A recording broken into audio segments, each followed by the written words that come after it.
Hey everybody, welcome to my YouTube channel. My name is Muhammad. This is Heavy Metal FPL. In this video, I'm gonna review Game Week 15 and prepare for Game Week 16. So first, I've got some takeaways that I want to talk about right as this game week has ended.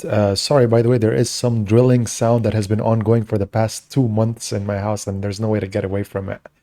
But just to start off, blank game week 18 is just 2 weeks away, 2 game weeks away, and we've got Man City and Brentford without matches during that week. And also the AFCON tournament and the Asian Cup are going to be between game week 21 and game week 25. And that means we're going to have the likes of Son, Salah, Mbeumo, Wang, all of those guys are going to be leaving for their national teams during this period. So maybe it's a bit too early to start taking off your players for that period, but it might be a good idea to stop getting any of those players, like whatever your transfer strategy is for the upcoming weeks. Whatever players you want to be coming into your team, you want to just make sure that they're not going to be leaving during that time, because otherwise you're going to have a big handful when the time comes. Now, next, we've got Mbeumo, who got a yellow flag, and as a result of yesterday, actually, he became a red flag, and he's out for a while. He's also going to be part of that blank game week in 18, so it's probably a good strategy to sell him. I already have done so. Next is just unpredictable defenses. I mean, this is just a trend that we're noticing this year. There's such little clean sheets that you can rely on from any team. In the beginning, we thought it was Crystal Palace, and then they got one injury to their defensive midfielder, and they haven't gotten a clean sheet since in the past 4 game weeks. We also had Arsenal, who looked very, very reliable, and people were doubling on their defense. And now they just conceded 3 goals against Luton. Their defense still looks a bit okay, but maybe not worth having two as of now, because their fixture run is coming to an end. Their good fixture run. We also had Newcastle, who looked good, but then they conceded 3 goals yesterday. They were just about to get a double clean sheet, or I was at least, for Lascelles and Trippier, and then that was wiped out in the 78th minute by Everton, and then 2 more goals conceded on top of that. So defenses are very unreliable in terms of clean sheets. So I think a good strategy would be to try to get attacking defenders, where you don't have to just rely on their clean sheets, but you can also, on the likes of Pedro Porro or Alexander Arnold or Trippier, you can rely on them possibly getting an assist or even the odd goal here and there. Last, I want to talk about Manchester City's form. It's a bit concerning. They have stumbled a lot in the past few weeks, and in the last game, I think was especially the worst against Aston Villa. They got 2 chances in the very beginning of that game where Haaland probably should have put it in.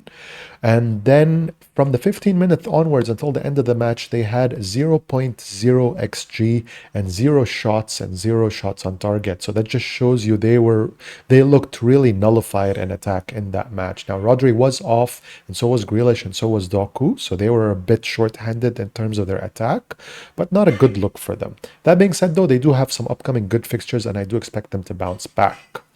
Now, in terms of fixtures, there are 4 teams I want to highlight because I think they're going to be having a good fixture run upcoming. Those are Chelsea and Wolves, Newcastle, and West Ham. So if you're looking to just target fixtures, those are probably the 4 teams that you want to opt for.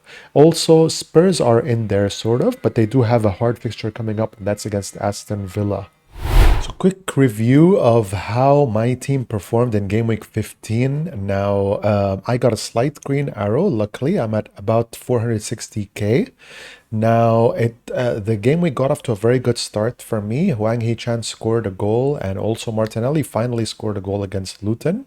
But then afterwards, it was all downhill from there. Every single other player blanked in this game week, and also I have an injury list to contend with. So Mbeumo is injured. He's on a red flag right now, as mentioned earlier. Son is on a yellow flag.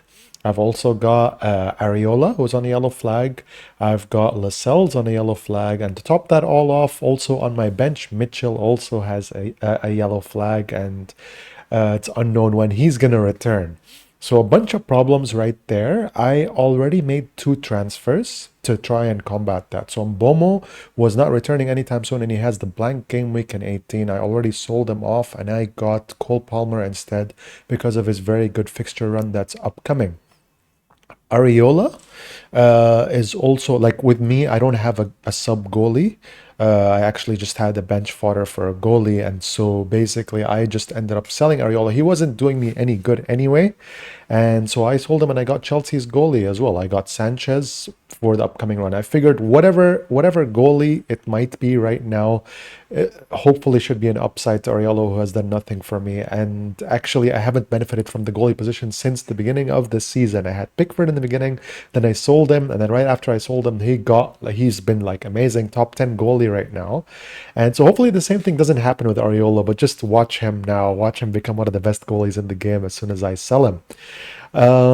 So right after that, I woke up actually today morning and I found out that there are also yellow flags on Sun and on Lascelles. Too late for me to do anything without taking a hit. But from what it's looking like, what it's looking like, it's just sorry. From what it's looking like, it's just a niggle, and hopefully Sun and Lascelles should both be playing in the next game. But yeah, as of now, what flags I have in my team, I mean, Saliba doesn't look very promising. I know some people are still, like he's essential in everyone's defense, but for me, I see him more as a clean sheet type of defender more than a type of guy who can get you goals. And I like Pedro Porro more. I'll get into that more lately, but I see Saliba as kind of a weak link, but not necessarily someone I want to jump on trying to sell. He's definitely not a priority sell. Mbeumo, obviously he's sold already, but Son is a bit of a concern for me.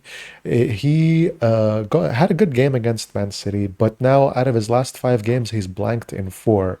Now that is in the nature of Son as an FPL asset, is that he's very, very unpredictable. So that does come with the baggage, but I am a bit concerned now because so many games have passed and he's just not looking as good as he was when Madison was on the field and Tottenham are suffering from all these injuries. So a bit of a concern there. Definitely Saka looks like the better option as of now, but I think Tottenham's fixtures upcoming are easier than Arsenal's. So I'm a bit on the fence when it comes to Son. Martinelli finally scored for me, but he's still a bit of a concern for me because he scored, but he's one of 11 Arsenal players who have also scored. The last 11 Arsenal goals have all come from many different players. So this doesn't speak very specially about him. Though, so I was actually thinking of selling Martinelli this week, but right now I have to prioritize just getting a full starting 11. And so I have to prioritize the injured players. So it's more of a luxury transfer if I get him out. Yeah, Chan and Salah are both okay. Haaland's okay. Alvarez is obviously a concern. Now, I've probably been more stubborn with Alvarez than anyone else in the team because he plays for Man City and because he's starting every single match. But the fact is that there are a lot of attackers that are playing better than him. Now, it's still very difficult for me to justify selling him because he's got 2 very good fixtures coming up, one against Luton away and then one against Crystal Palace at home. So if I've kept him for this long, I might as well just keep him for these next 2 game weeks, and potentially I am going to be selling him before his blank in game week 18, and I will be getting Watkins, who will be playing against Sheffield United at home, the best fixture of that week. Now, I've already done my 2 transfers, but I want to talk you through the process because I think a lot of people are going to be in a similar situation to me. So hopefully it can help out. First off, I had 2 free transfers and I had 0 in the bank. Now, Mbeumo, I think, is a definite sell at this point, and I had many options. There's so many good picks in midfield to choose from. My top 2 were Gordon and Palmer, and there's very little separating them. At this point, I think if you have one, then you possibly go for the other. I didn't have any of them, so I went for Palmer. Now, why did I go for Palmer? First off, he's a bit cheaper. He's 0.7 million cheaper, so that allows me to maneuver elsewhere in my team in the future to upgrade wherever I might need upgrading.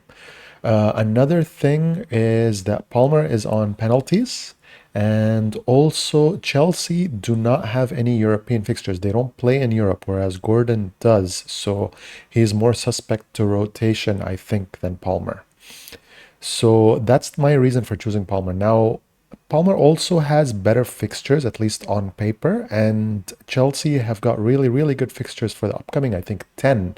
It's just a really long run of very, very good fixtures, better than Newcastle's. And I think also Palmer's upcoming fixture, they play against Everton away. While that might be tricky, I still think that's better than playing against Tottenham away, which is what Gordon has. So a bit of, a bit of a short-term advantage right there. I still don't think Tottenham away is that bad of an attacking fixture. I still think Gordon can score against them given how they looked. I mean, Tottenham's defense did not look very good against West Ham. Those two goals that they conceded could have definitely been avoided. But then again, who's keeping clean sheets these days? I still think Gordon is a very, very good pick. And yeah, if you want to go for him, I still think Newcastle is a better and more reliable team than Chelsea. So that's also in your favor. Newcastle are quite more reliable, I think, and are less likely to stumble against smaller teams. I know they just did so against Everton, but Chelsea, given how they've looked like this season, they already had a very good fixture run in the beginning of the season and they stumbled in a lot of those matches. And I wouldn't be surprised if they stumble against Everton or against Crystal Palace. Some of these tricky fixtures, some of those fixtures that are easy on paper, but they might make a meal of them because Chelsea have done so in the past. Newcastle, I think, is better. Now, if you want to go for something different, there is Kudus. Bowen, I think, is the best West Ham option. He still remains so, but Kudus is not bad at all. He looked very good yesterday against Tottenham. He looks like a very, very good FPL pick. He's always trying to make things happen for West Ham, and he's cheaper. So 6.6 million. If you want to go for him, I just listed him here because he's cheaper than Mbeumo, and so like I wanted to go for for players who are at Mbeumo's price or lower. So, and I think another one that people aren't mentioning is Mitoma. So he recently came back from injury. He played half of the match before in game week 14, and he played a full 90 minutes, and he got an assist in their last match. And Brighton's fixtures are looking pretty good. So I think those are the main options. If you don't have Saka, then obviously Saka is like a very, very good pick if you can upgrade to him. And if you can upgrade to Bowen, also that's very, very good.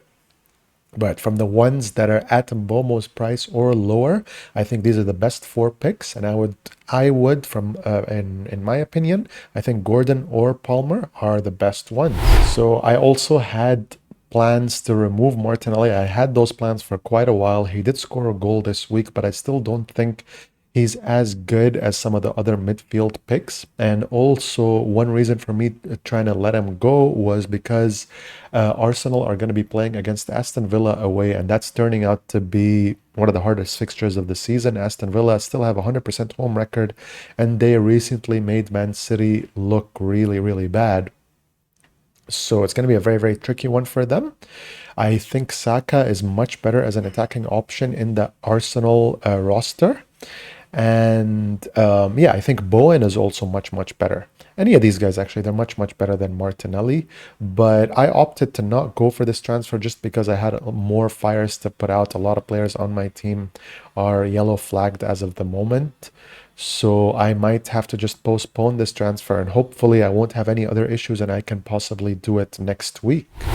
I also want to talk about Saliba. Now, this is definitely a luxury transfer. It's not something that you should go out of your way for. I still think he's good, but I just don't think he's good for this game week. They play against Aston Villa away, and I think they'll concede in that match. Now, these are the two potential upgrades for him. Ideally, you would like to keep Saliba and also have one of these guys, but I think these are the two defensive picks, and in addition to Trippier, who would be very, very good as upgrades to Saliba. Now, I put Trent in there because I think like it's just easier to go from Saliba to Trent. I think that would be a definite upgrade. It's much harder to go to Trent from any other defender who's cheaper. But yeah, Trent has just been on fire. He's scored what three goals, and he's just looking amazing. He's just very, very advanced, taking a lot of shots on goal. A lot of potential assists. His underlying statistics are really, really good. Just a very, very good pick. I mean, I don't need to rave on about Alexander Arnold. We all know how much of a good FPL pick he is, and he's coming back to form as evidenced by his last three matches. So, but he is at 8 million, and it's very, very hard to get him into your team. And that's, I think, what the issue is. Liverpool's fixtures, they're good in the next one, but then they do have some tricky ones upcoming. I know they have a game against Man United coming up soon. So there are some small downsides, but I think Trent, when he's on form, is kind of fixture proof. But it's just very hard for me to maneuver right now and try to make that transfer come into my team because I have a lot of fires to put out and I would have to reshuffle a lot. Now, I am making some money in midfield, so this could be something I go for down the line. But I think maybe a better or more reasonable option for me would be to sell Saliba and get Pedro Porro, just because, as we said, clean sheets are very hard to come by. And Pedro Porro is very, very attacking for Tottenham, and they've got good fixtures coming up as well. So I think the likelihood of Pedro Porro getting you an attacking return is much higher than Saliba. While Saliba's defensive returns might be more likely, those are just proving to be something that's just not happening in FPL. So I just like Pedro Porro much more than Saliba as of now. Definitely luxury to take off Saliba right now. You'd have to have no issues in your team whatsoever to want to do this. But down the line, I might be considering something like this because I just think Pedro Porro and Trent and Trippier are just better FPL picks. That wraps it up for this video, guys. I'm going to have one more video that talks about captaincy right before the deadline, which is going to be in about 24 hours. Until then, I will talk to you all later.